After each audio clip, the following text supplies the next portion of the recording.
Today's Sciencemancy is maybe the saddest thing that you're going to hear all week, and it is about the population of birds in North America.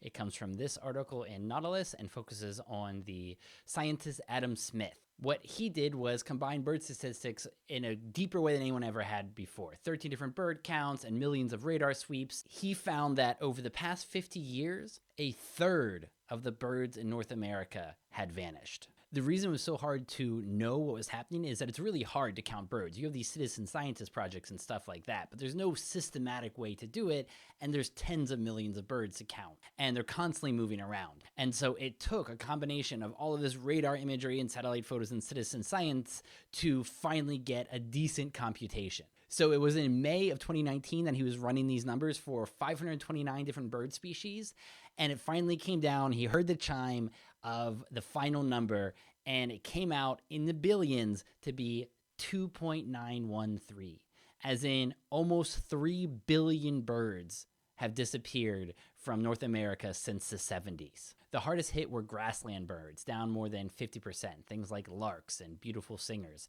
750 million grassland birds gone because of the loss of habitat and it turning into farms. Then there were forest birds, and they lost about a third of their number, or about 500 million of them. Thrushes and flutes, and even backyard birds have declined in number. Sparrows, blackbirds, starlings, and finches, and we don't exactly know why. When Adam Smith saw these numbers, he was stupefied. He thought it was so startling and scary. He double-checked them, he shared them with colleagues to make sure they're right, till he finally published them because this information needed to be out there. And as he said, I was speechless. We've lost almost 30% of an entire class of organisms in less than the span of a human lifetime, and we didn't know it.